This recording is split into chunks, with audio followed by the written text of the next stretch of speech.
All right, ladies and gentlemen, good evening. Let's go ahead and get airborne with our Sacred Warrior Fellowship, our founder brief, and we're going to talk about returning home. Now, to all the other Eagles fans in the audience, we will absolutely be done by the time the Eagles game is on. Obviously, it's a felony for an Eagles fan like me to stand between you and the game.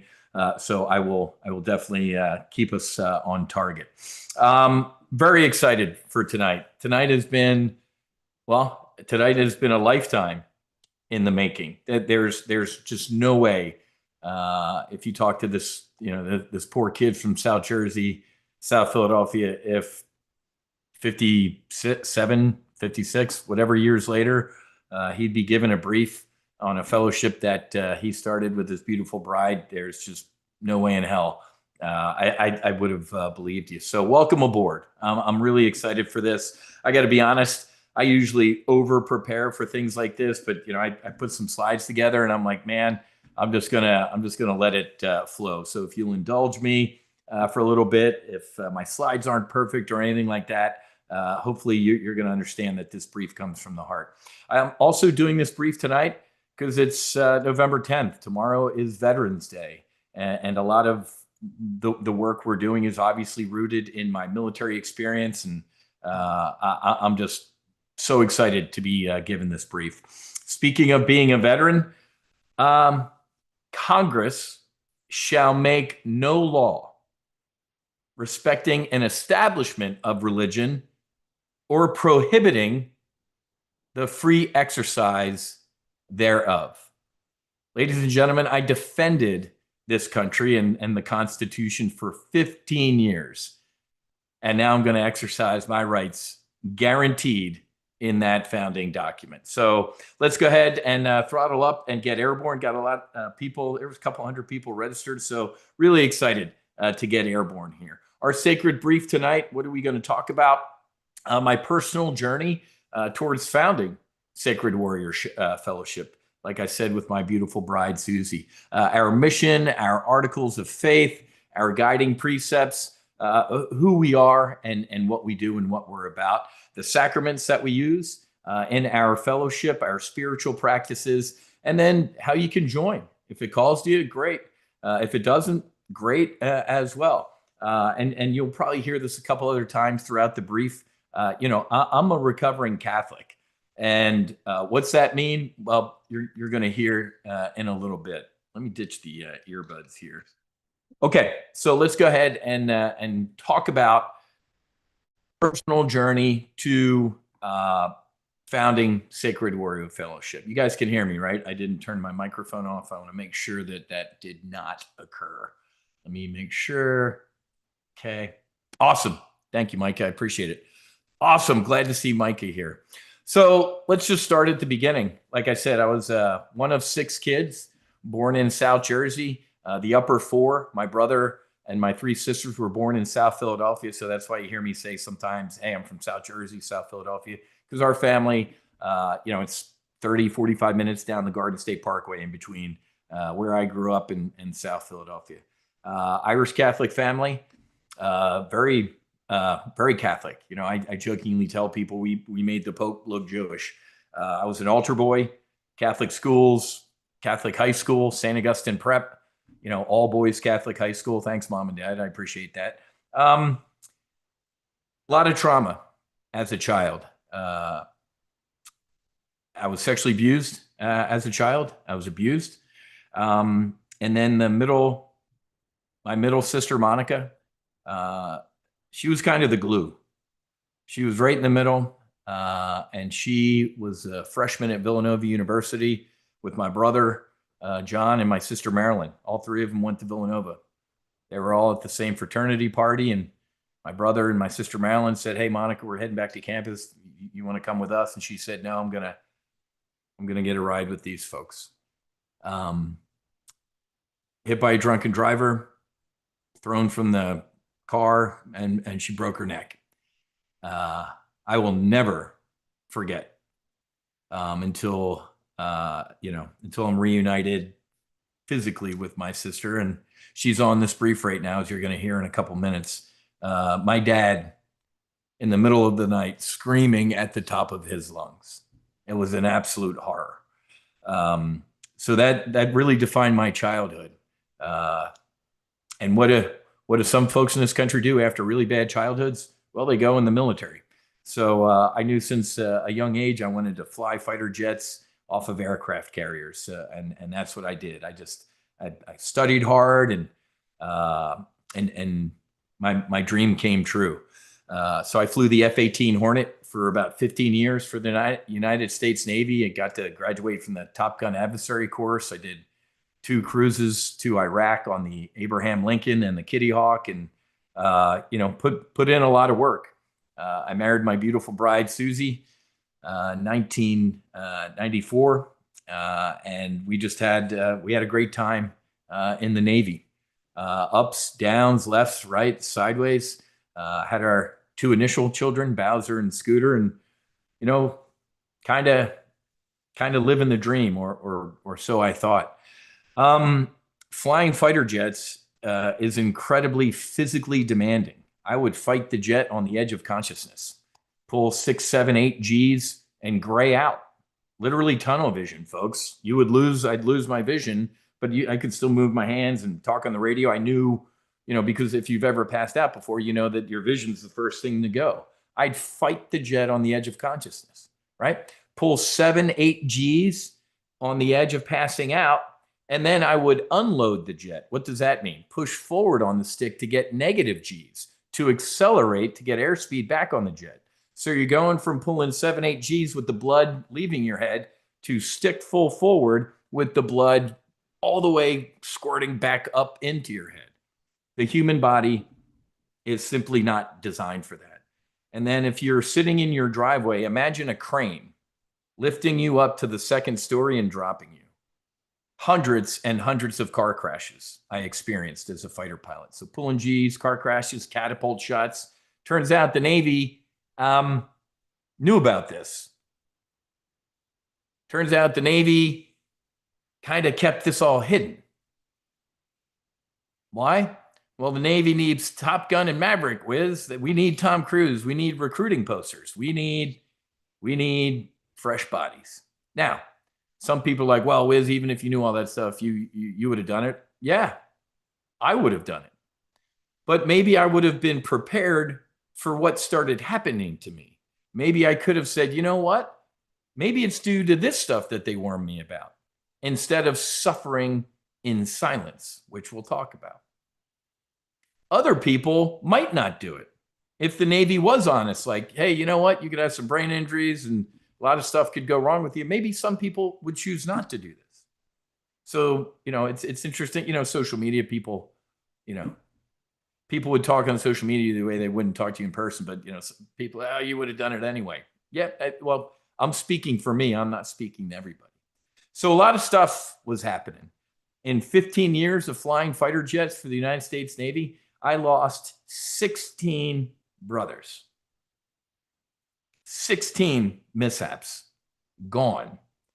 On my first workups, getting ready to go. We hadn't even turned west to go towards Iraq and the Persian Gulf, and we lost 8. We lost a Prowler, a Tomcat, a Hornet during workups. I'm like, holy crap, this is the start to my Navy career, man. A lot of trauma.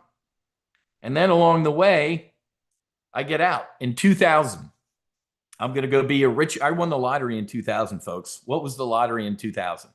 Go be a rich airline pilot and fly fighters in the reserves. I won the lottery. I got picked up to fly F-18s at a Naval Air Station, Fort Worth, and left FedEx to go to American Airlines.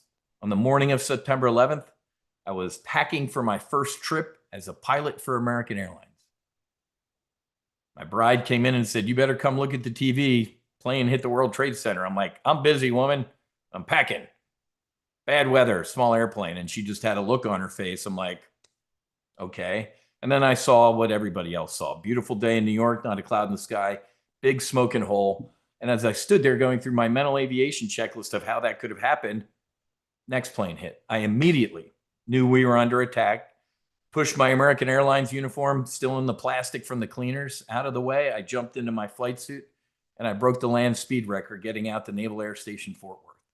They closed it, went to a combat posture, and me and Gruff, another F-18 buddy that made it out there, we made it out there, and we ran next door to the F-16 squadron who was tied into NORAD, and we briefed up to man a combat air patrol. So I went from potentially flying in an airliner that day for the first time to shooting one down, to shooting down you, to maybe even shooting down a best friend. Out of the 18 guys in my reserve squadron, I think 15 of them were airborne. They were all airline pilots. Imagine being ordered to shoot down an airliner flown by your best friend, let alone hundreds of Americans. A week later, I was furloughed. What's that? That's a polite airline term for laid off. So I lost my job, my health care, and all that stuff. So what did I do? Went to Wall Street. When I was on active duty, I taught myself how to trade stocks and options. And man, I felt like Eddie Murphy in Trading Places, right? Went up to Chicago, and I left a fighter squadron where you trust the men and women in that organization with your life, or they're just not in that organization for too long. And I went to a Wall Street firm, folks, where the focus of I'm not joking when I say there was people who would probably push their own mother in front of a bus for a buck. It was disgusting. Chasing money. I got separated from my bride, my God, my kids, drugs, alcohol. I was spiraling the drain, man. And it was not good. I will tell you personally, some of the most miserable people I've met in my life are the richest. Richest in money, not in what's inside. So I'm a beach guy. I'm a Navy guy. You can keep Chicago, man. I need sun, sand. So we moved down to South Florida in 2010. I started my own financial company to teach people how to trade. But along the way, started getting phone calls, texts. Hey, Wiz, did you hear that Swede, one of my best friends, killed himself? Beautiful bride, 5 kids. He was a groomsman in my wedding. It was devastating. 4 suicides. So in 2020, God takes care of fools, drunks, and sailors. I timed the market pretty good with the COVID crash, the market crash due to COVID. And I said, you know what, Susie, we got to do something about veteran suicide. And I stood in my home office looking at the whiteboard going, how do you keep a veteran from killing themselves? Help them write a resume, pay the rent, buy them a suit. I was clueless. And then God put a person in my life that said, hey, there's a group of Navy SEALs that go down to Mexico and they do psychedelic assisted therapy to heal their trauma. And there's a really cool group going in a couple of weeks. Would you want to go? And I said, man, go to Mexico and do drugs with Navy SEALs. It sounds awesome. I had no idea what I was getting into. And I thank God every day for everything that happened after that.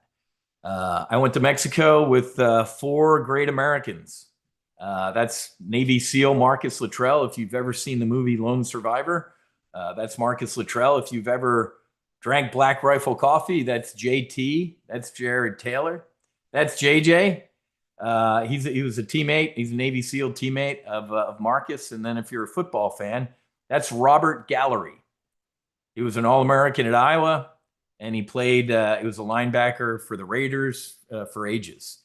We're going to talk through this, but this was without a doubt the most spiritual experience of my life.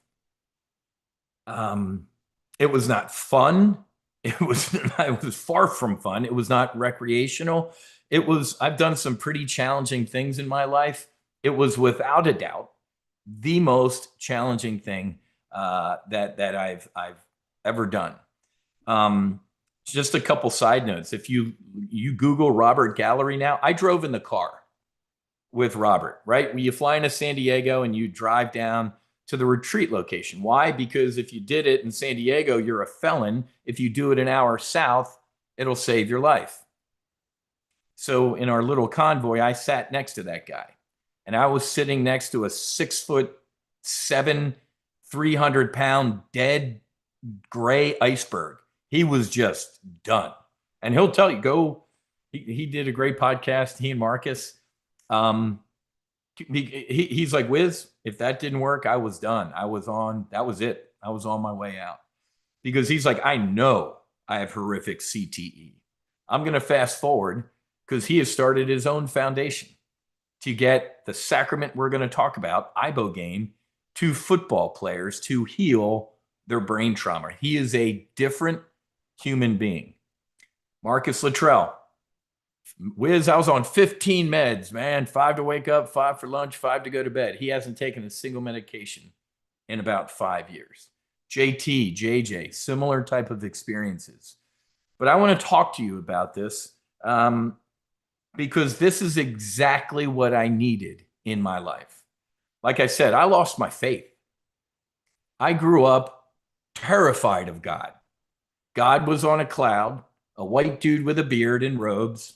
And if you piss that guy off, you're going to burn in hell forever, for eternity. Lightning bolts shooting out of his fingertips, terrified of God. That's the Catholic, way, man. We're going to scare the shit. I remember after we had Matthew, our oldest son, Susie's still in the hospital. I think my mom called. She's like, oh, yeah, great. Susie's okay. Awesome. When's the baptism? I'm like, what are you talking about? I'm worried about Susie and Matthew. She's like, well, you do know that if he dies before he's baptized, he's going to hell or something like that. I'm like, what are you talking about? The most perfect thing on this planet just came into the planet. So the whole born in sin, and I'm like, I was horrified as a Catholic and terrified of God. And then I lost my faith. What kind of God kills my sister? What kind of God allows me to be sexually abused? What kind of God kills my brothers and makes them commit suicide? I could not have been more wrong. So we sat with a sacrament called ibogaine, and I'm going to share this experience with you.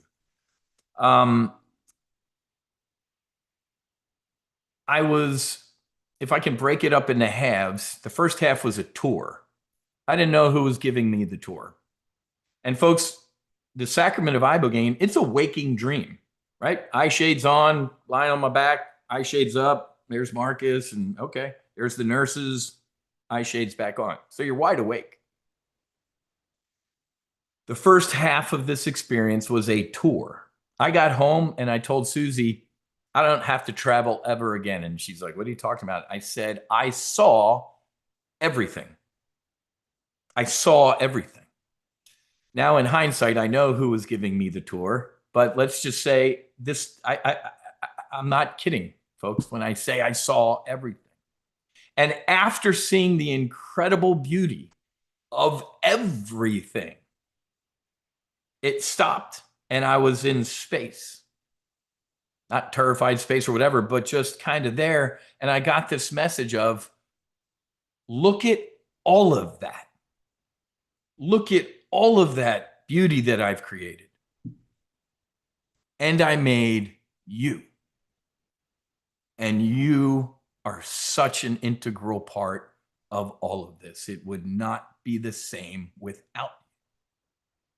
And as I'm getting this kind of message, I look up, man, and the brightest, whitest light was right there. And it just emanated love, compassion, forgiveness. And I've just felt it. Are you God? And there was no words. It was all energy. God didn't have a mouth, or it was just, yes. And I just fell to my knees. I felt so embarrassed to be in his presence. I said, I'm a drunk. I'm a horrible father. I'm a horrible husband. I can't even.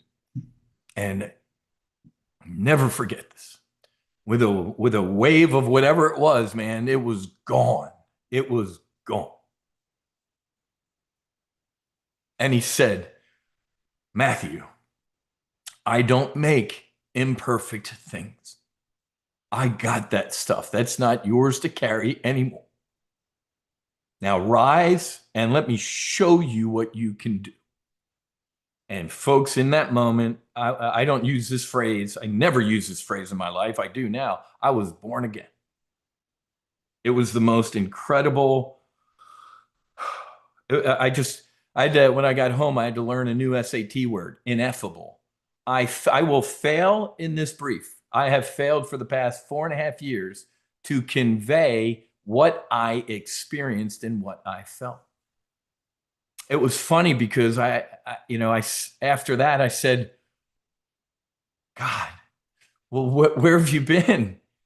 And it was lovingly, I took it the wrong way. He said, I have always been. Where have you been, my son? And it was lovingly, but of course I took it like, oh man, that's so true. And then it's funny because I got into a loop with God. I said, wow, you've always been. Wait, that makes no sense. I said, who made you? And God is always loving and kind and patient. He said, I have always been, and I will always be. I said, no, man, you're not listening to me. Who made you? One more time. Matthew, I have always been, and I will always be. And I said, no. And then before I could even try for like the third round, he just kind of gently lifted me up, and I exploded into infinity, forever. I know that makes zero sense to you. It was infinity, and it was only now. There is no such thing. I'm the guy that lies in bed at night now watching YouTube channels about space time and everything like that. Why? Because it's the truth.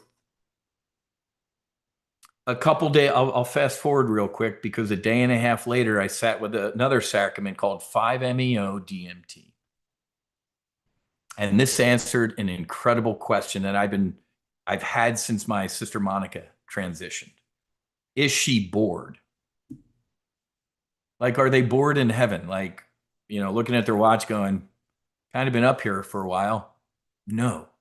In the blink of an eye on 5-MeO-DMT, I exploded I became, if Ibogaine was me kind of hanging out with God, looking at my life and the future and healing things, 5-MeO-DMT was an immediate oneness. It was Christ consciousness. It was oneness. It was perfection. It was bliss. I can't describe how incredible it felt. But here's why I bring this up. There was no, hey, this incredible feeling's been going on for 5 minutes. When's it going to end? There was no, hey, I wonder when it's going to, is this going to be another? It was now. And now was forever. I'll never forget in my, at dinner that night, they're like, hey, do you remember one of the first things you said when you came out? I'm like, no.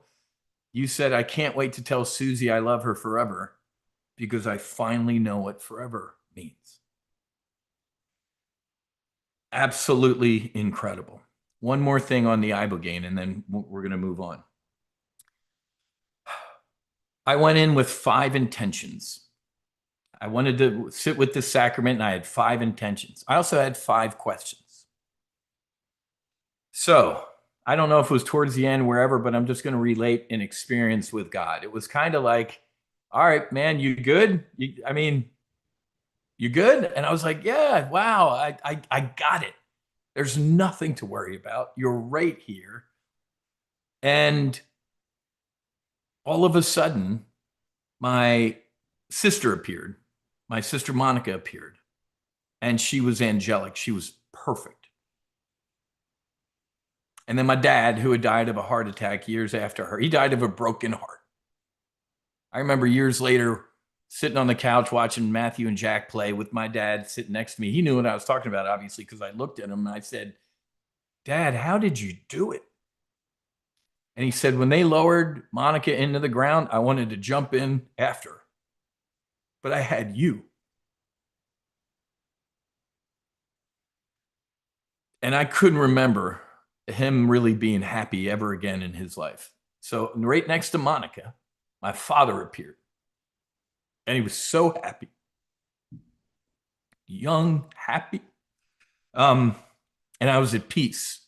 I hadn't felt that peace since I was a child, I guess. And then they started to leave. And it was a horror. I was calling out. I'm like, please don't leave me again. And they came back and they smiled at me again. And as they started to leave, this time I watched them. And they went into the trees, they went into the sunset, they went into my family. They never left. They're right here as I talk to you. This ego that we have, it's called, what does ego stand for? Edge God out. When you can dissolve this ego, even take a little bit of a break, they're right there. And it healed. Don't get me wrong, every 2 times a year on the day of their transition, I still miss them. My ego still hurts. I want a hug. But man, all the other days, I can just close my eyes and I can feel it. So,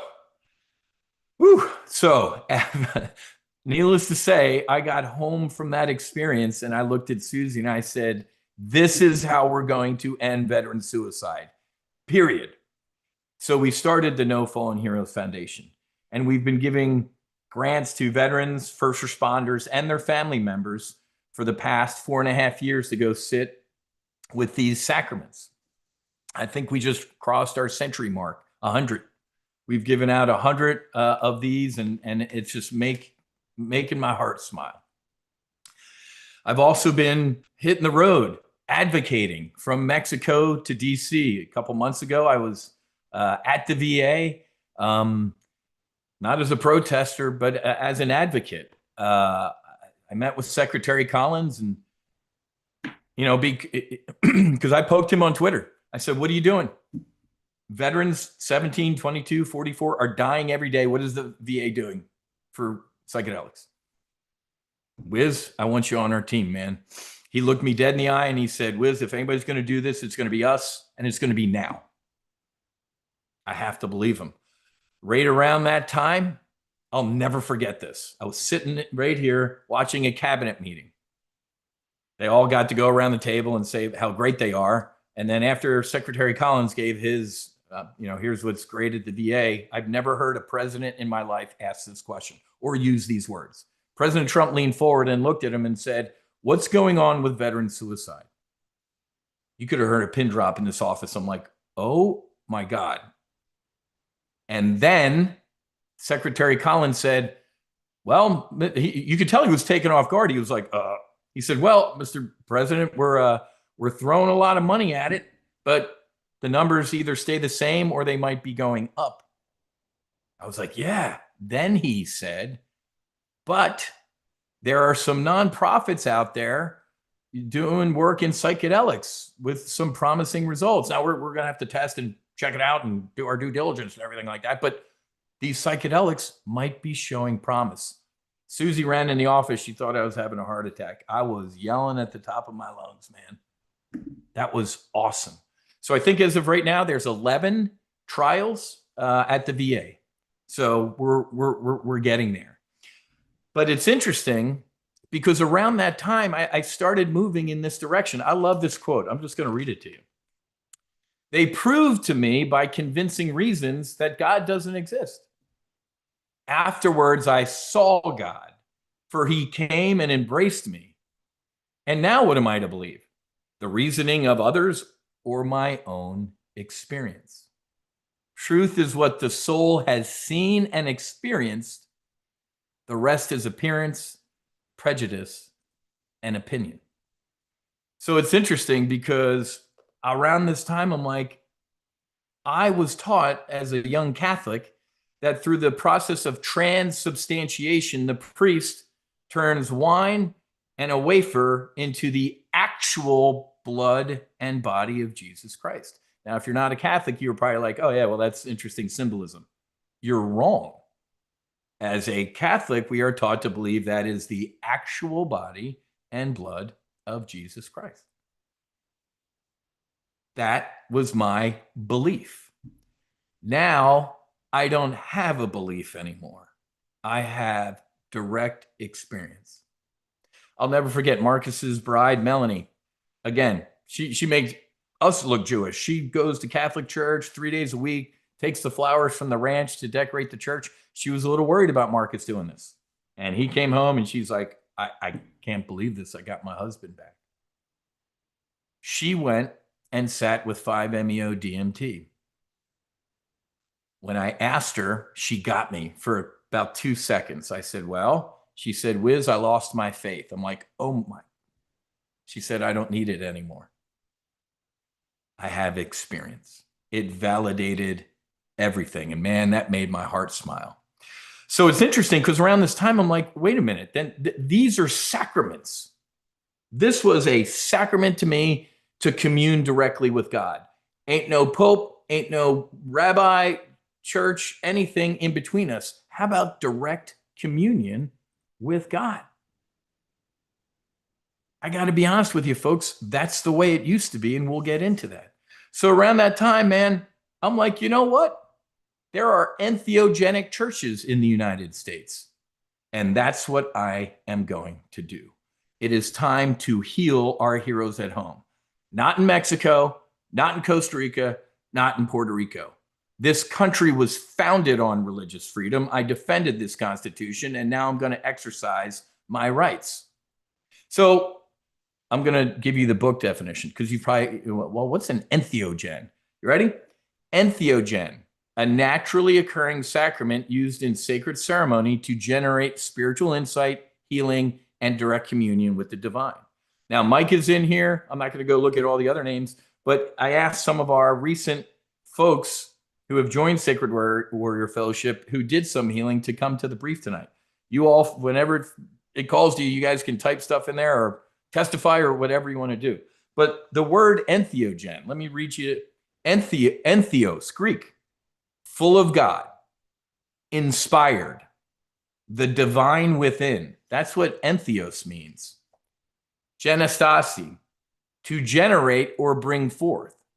So when you squish those two words, entheogen, it's to generate or bring forth the divine within, the God within. That's what, if you want to sound smart at parties, like entheogen. Because I got to be honest with you, I've been doing this for what, 4.5, 5 years? The word psychedelic still makes my head turn sideways. Grew up in the 80s, man, war on drugs. You do these things, you're going to jump off the roof of a building. It was a lie. An absolute lie. These sacraments, ladies and gentlemen, have been used for millennia, thousands and thousands of years. Period. Organized religion came in and stomped them out, right? Because women used to be the priestesses, right? If you can bring a life into this planet, you're pretty damn cool and spiritual, in my opinion. But organized religion stomped them out, made women second-class citizens. And oh, by the way, if you use that stuff, you're a witch and we're going to burn you. How dare organized religion do that to women? Awful. There's an incredible book. If you really want to dig into this stuff, it's called The Immortality Key by Brian Marescu. The guy, it's a Dan Brown novel. He goes to the Vatican. He goes to Greece. He goes to the mysteries of Eleusis, right? The Greeks predated Roman Catholic, right? The mysteries of Eleusis. Right above the arch, it says, if you die before you die, you will never die. And trust me, a couple of these experiences, I felt like, oh, I died and I was reborn.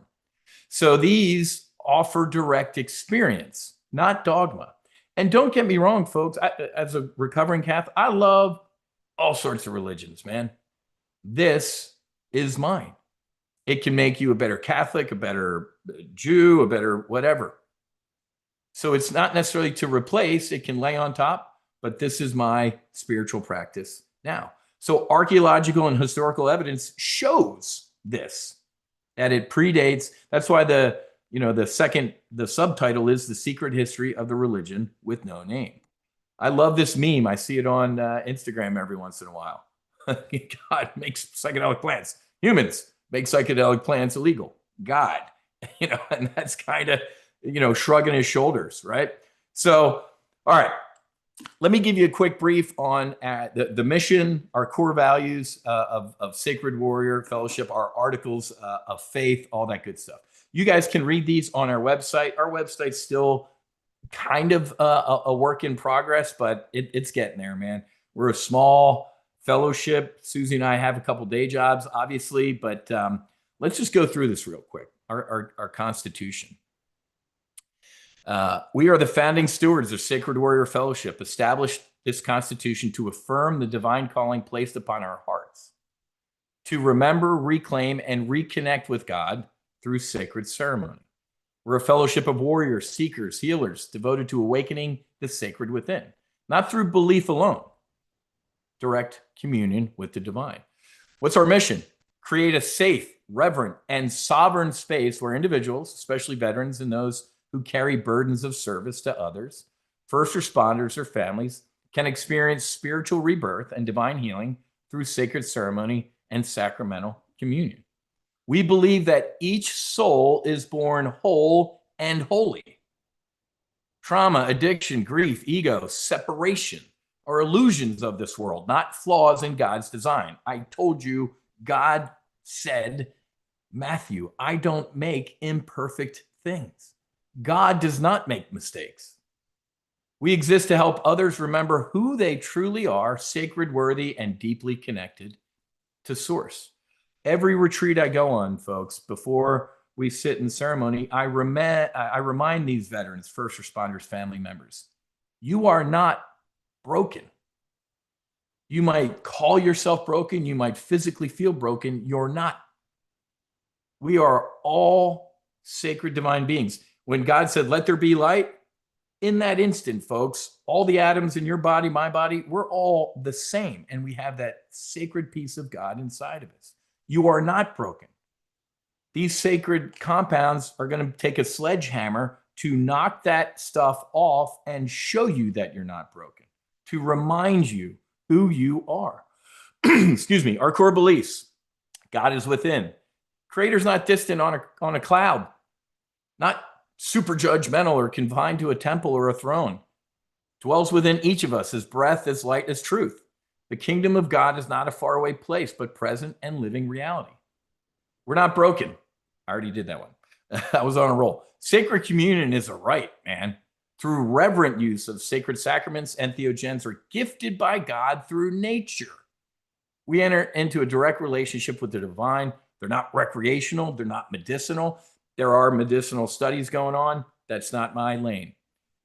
They are sacraments, sacred tools to open the heart, heal the soul, and commune with spirit. Ceremony is our gateway to remember. Ceremony is our church, and stillness, song, fire, sacrament. We meet God together, not alone. Veterans are sacred warriors, and so are those that love and support them. I don't have to read all of these things. You can go read them, but we do have our Constitution. I love this stuff. All life is sacred. I can tell you, I promise you, I have seen meat-eating, knuckle-dragging killers on the other side of ceremony, first of all, be healed, but also go, what are we doing? I think Uncle Sam tries to make these things illegal. Why? They can turn warriors into peacemakers. And they need their robots, man. They need their killers. All life is sacred. I'm not joking, folks. People always laugh when I say this. If I kidnapped Vladimir Putin and Zelensky and took them on a retreat, the war would be over. Oh, yeah, wouldn't that be? Don't laugh. I'm not laughing. I am deadly serious. It would be over. Did you not hear Rick Doblin? He did a retreat with IDF veterans and former Hamas terrorists. A year ago, these guys would have physically cut each other's throats with a knife. I don't know how he did it, but he got them together and did a retreat. They're best friends. He tried to bring them to talk at the conference in Denver, the Trump administration wouldn't let the former terrorists into the country, kind of proving the point that they're stuck in their old thinking. These people healed together. We talk about how we are a 508c1a. No government, agency, or institution may stand between a soul and its divine creator, period. Don't even get me started. Membership's open. Anybody? And then we go into some other stuff here. There's also, because I want to keep you guys on time, our guiding precepts on here as well that you can go through. I love this quote from the Gospel of Thomas. And I get people who are like, oh my God, you're a heretic. I read everything now. I was no Bible beater in the past, man, but I got home and I'm like, oh, I got a lot of catching up to do. But whether or not you accept these other potential gospels or not, whatever. I love this. The kingdom of God the kingdom is inside of you, and it is outside of you. When you come to know yourselves, then you will be known, and you will realize that it is you who are the sons of the living Father. So you can go through this stuff and our statement of faith on here as well. Because a lot of people are like, hey, what do you believe? I'm like, it's all right here, man. I have worked on these, my beautiful bride, and it is that I have poured out literally my soul into these things. So when you get a chance, you can do a drive-by and read all that stuff on your own, because I want to keep everybody on time here. So our commitment to spiritual growth and healing. We focus on nurturing spiritual growth through intentional and guided practices. We have stewards that are trained, and man, it's just everything that's come together is just absolutely incredible. Safe, supportive setting. I treat these like a combat mission, folks. You get a brief. We'll hold space. You do integration. These ceremonies are sacred and they are not taken lightly. No recreational. You're not taking anything home. You're not doing anything like that. It is at our church, and it's absolutely incredible. Responsible use. We obviously have our legal standing as a 508c1a and the First Amendment. And it's incredible to me. I remember, what's the court case? I forget the court case. Somebody was going after the American Indians for using peyote. And they had to go to court. The American Indians were like, by the way, we were here first, in case you forgot, and we've been using these sacraments to commune with God. And the Supreme Court's like, yeah, great point. So ton of court cases and stuff like that. Many of you saw that I was at Harvard Law last week talking about this with the Harvard Divinity School people, the Harvard Law School folks, there was legislators there and everything like that. It was very cool. There's no way in hell I thought a poor kid or fighter pilot from South Jersey would end up speaking at Harvard Law School. But, this was awesome. Like over the summer, there's a entheogenic church in Utah that uses psilocybin, one of our sacraments, in ceremony. What happened?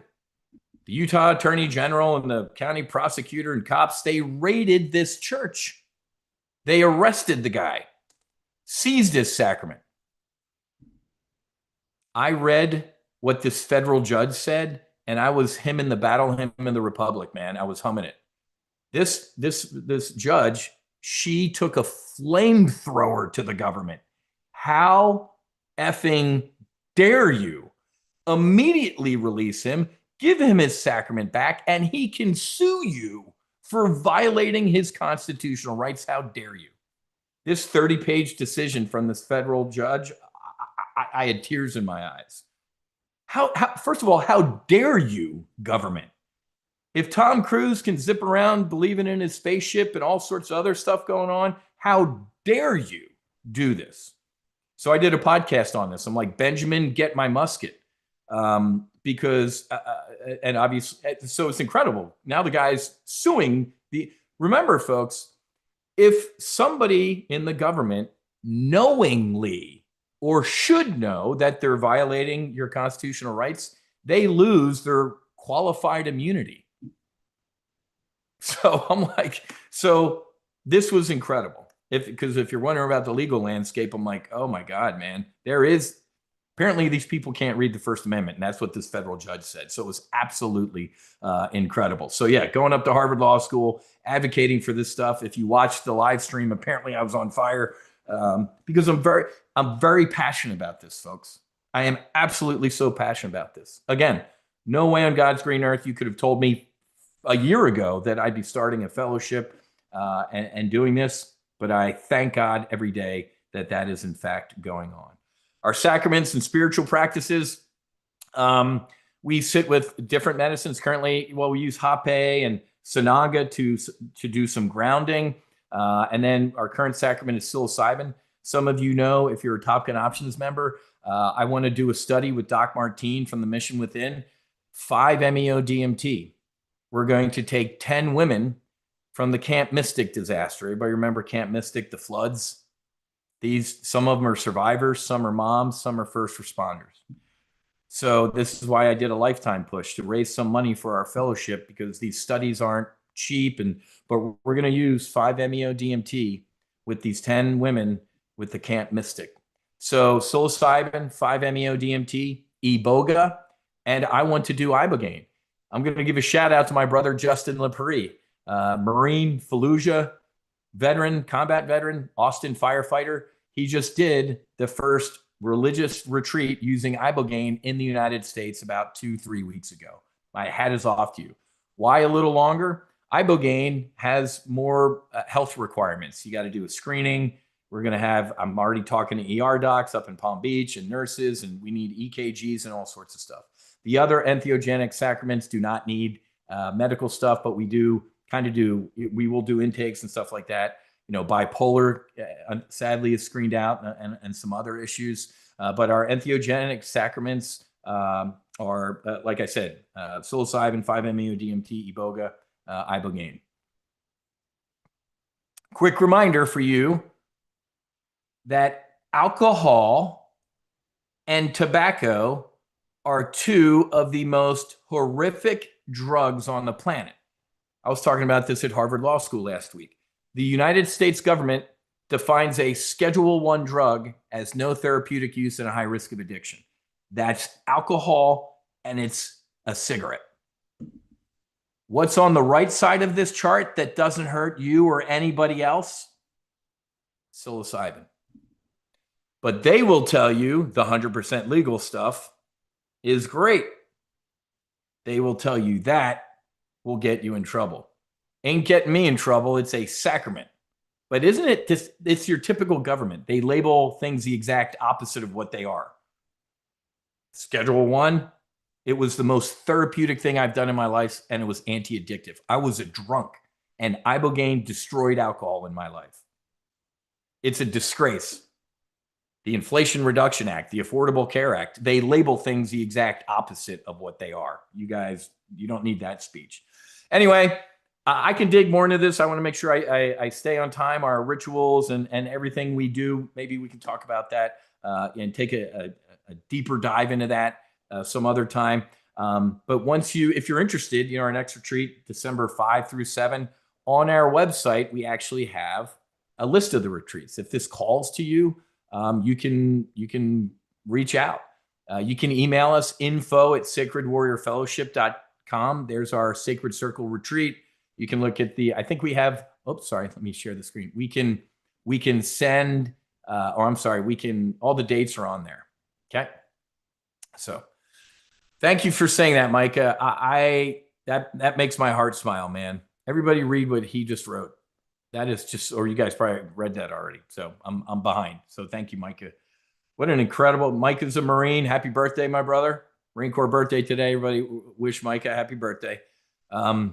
But he just did some incredible healing. Micah, I hope you're not going to care that I say this. Micah brought his Bible into ceremony. I love that. That was beautiful. He was sitting up halfway through ceremony, and he had that Bible open. And he was moving his finger through the pages. Micah, what were the words that you were reading over and over again? Micah was kneeling and he was reading something. It was so beautiful. It was so absolutely beautiful. Over and over again, I am enough. Brings a tear to my eye, brother. I remember watching this. I'm like, man, he's doing a lot of reading. I couldn't even focus on my hand, and Mike is over there reading his Bible. That's what he was reading. How incredible is that?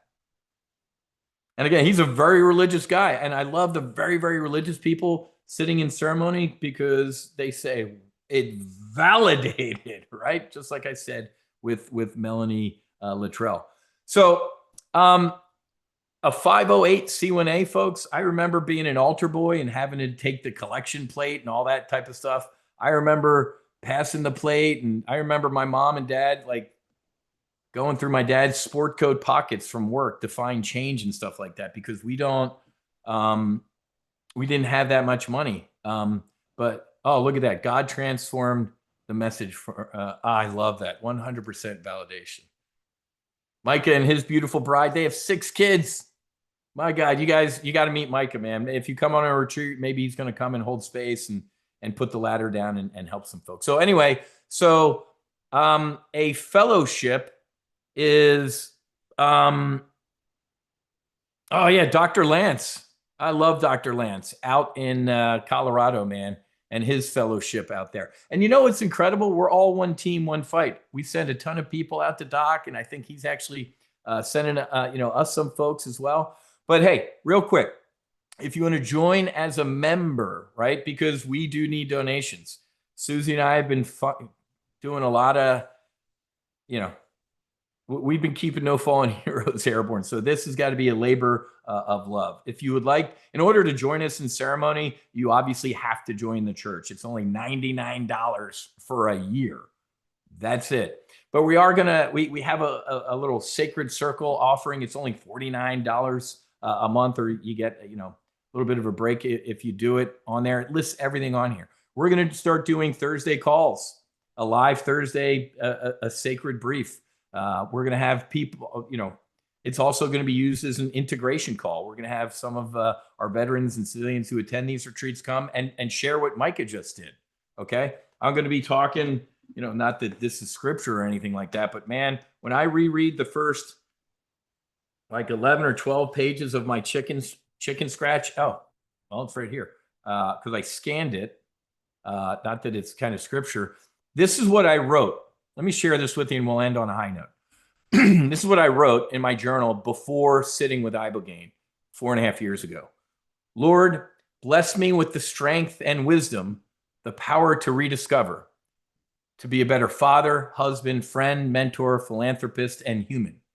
Allow me to finish with finesse, to leave this temporary space having made a difference, ending pain, sadness, guilt, and depression with me, leaving instead happiness, joy, and hope to those behind. Amen. What did I write a couple days when I got back to the United States? Answered. So I'm gonna share a lot of this stuff on those Thursday calls. So we're gonna have a sacred brief. You're gonna get ceremony and merch kind of discounts, preferred sacrament offerings. You get early access to the retreats and our access to sacred manuals and scripture. So this is how we raise funds, is going to be through kind of these little membership levels here. So if you want to join our Sacred Warrior Fellowship tonight, you'll get access to a newsletter and all sorts of cool stuff. It's only $99 for a year, folks. $99 for a year. Or if you want to step it up a little bit and get a lot of other cool stuff in our fellowship, it's this. And I hate talking like this, man. It's like righteous gemstones type of stuff. But that's how churches, I was talking to Susie. She's like, I guess this is what, instead of passing a collection plate like at St. John's in Boca Raton, have, people join, different membership levels here. So I would love to help. Yeah, the merch is awesome. It is so cool. There's Jeff. So Jeff was one of our civilians that just joined us. Everybody look at what Jeff said. Thank you for writing all that, Jeff. That is awesome. Simon, that's Dr. Lance. If you want to connect with Dr. Lance, I can hook you up with him. But everybody, take a couple seconds to read what Jeff wrote.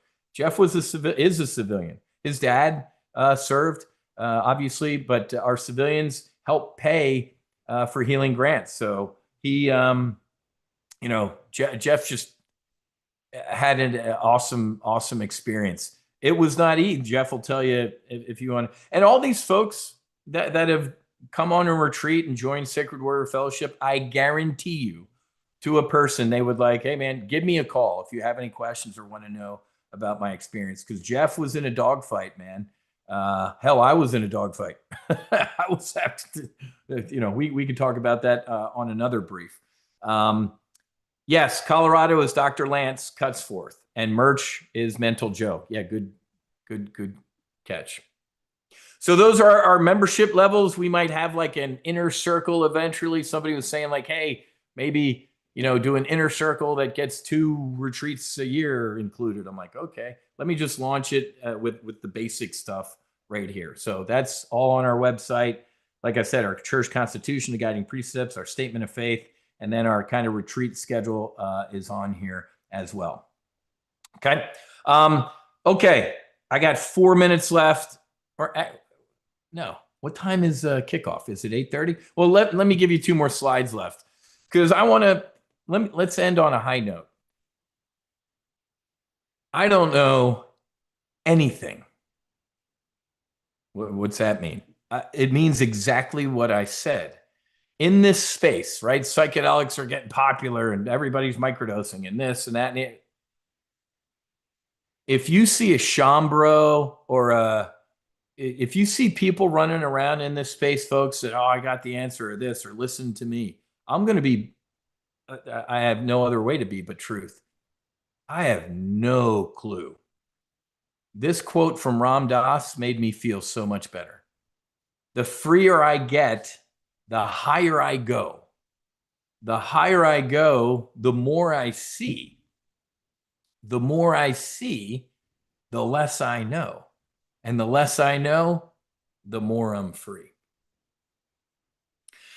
Let me end on that high note, because I told you I went in with 5 questions for the medicine and 5 intentions, and God was kind of like, you good? You got everything? And I said, yeah, wow. And I said, whoa, hold on. I'm glad you asked, because there was one thing left on my list that I don't have an answer for. And I said, why Monica? Why my sister? Why so young? And I'll never forget. He said, I know. Trust me. And I did. And I do.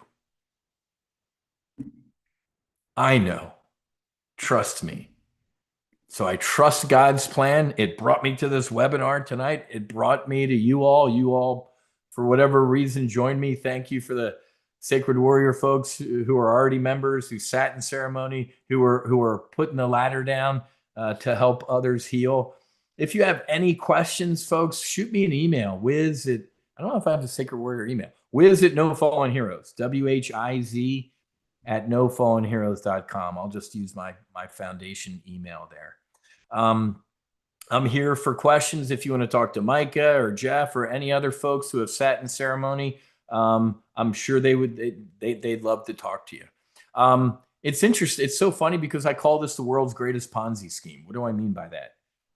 You heal and you get home and you want to tell everybody and you want to help everybody. You want to put the ladder down. Let me remind you oh, there's Matt. Awesome. Thanks. Yeah, Matt was in the September ceremony. Awesome, Matt. Thank you for coming in here. I